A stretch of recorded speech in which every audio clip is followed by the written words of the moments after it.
Hello, I'm Ravi, Visvesvaraya, Sharada, Prasad. In the continuing controversy over the Ram Janmabhoomi Babri Masjid issue, the BJP, the Bharatiya Janata Party, pulled out an old video from the Doordarshan archives of former Prime Minister Indira Gandhi's speech at the Darul Uloom Seminary at Deoband.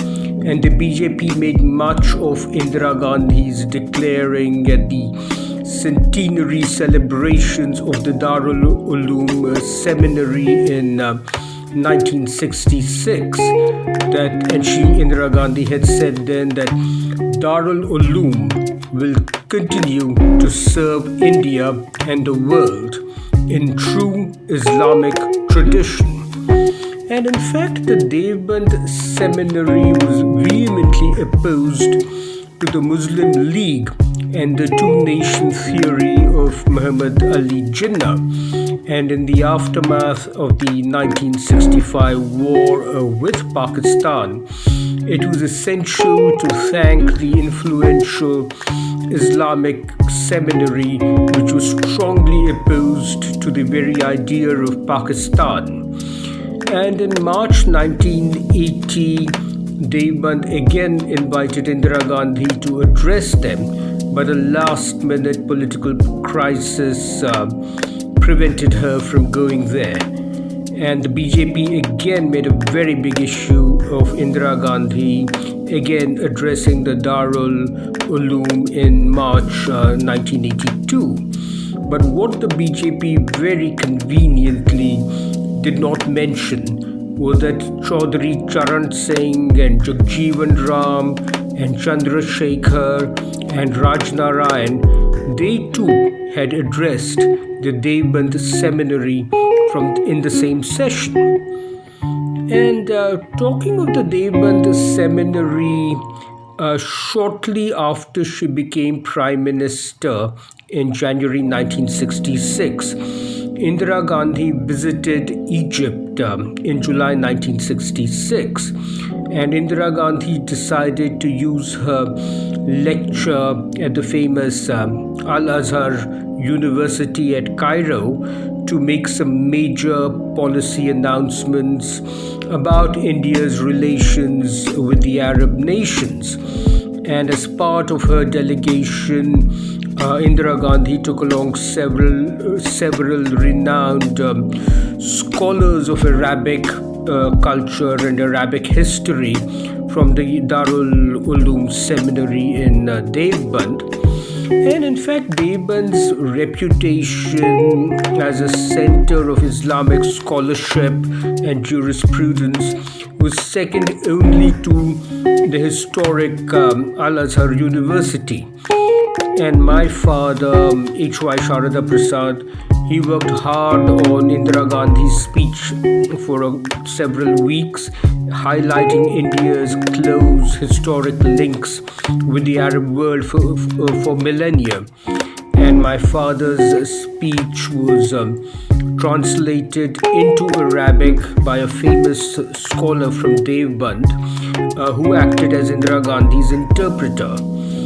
But Indira Gandhi's speech at the historic Al-Azhar University was met with blank, bewildered looks by the Egyptian politicians and diplomats and soldiers and scholars in the audience. And it was very apparent that they had not understood one single word which had been uttered by her scholarly interpreter. And then the Chancellor of Al-Azhar University, he whispered very, very tactfully to Indira Gandhi, the last time our campus was privileged to hear such classical literary Arabic was during the reign of Saladin. And then the Egyptian foreign minister slipped a note to my father which said, "We greatly admire the mastery of classical Arabic by your interpreter." But would you choose a professor of Shakespearean drama as your English interpreter? Yeah, and talking of interpreters, when Mikhail Gorbachev visited India in November 1988, and he made a speech at Vigyan Bhavan. So Gorbachev's interpreter spoke in such pure classical Sanskritized Hindi that no one in the audience understood anything at all, especially Rajiv Gandhi.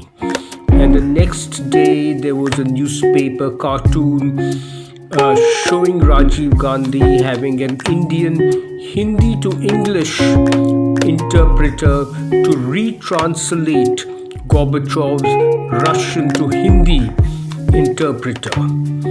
And then going back, Jawaharlal Nehru's Chinese interpreter was a person called Vasant Vasudev Paranjape.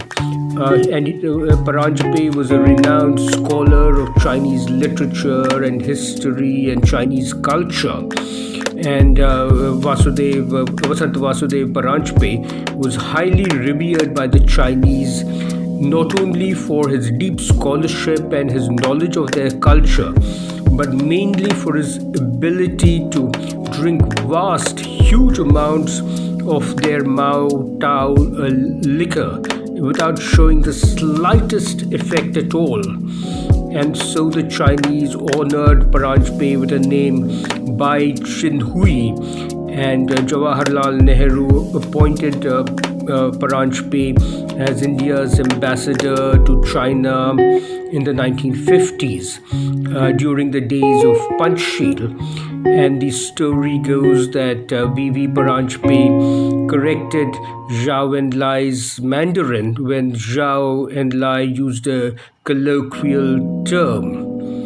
And again, the Pakistani diplomats Agha Shahi and Agha Hilali, they barely knew any Urdu at all, and they were the nephews of Sir Mirza Ismail, who was the Diwan of Mysore, and they had studied throughout in Chennai. So Agha Shahi and Agha Hilali, they requested the very accomplished Urdu scholar P.V. Narasimha Rao, and P.V. Narasimha Rao was very proficient in Urdu. So Agha Shahi and Agha Hilali requested P.V. Narasimha Rao to write their dispatches back to their Islamabad headquarters. Okay.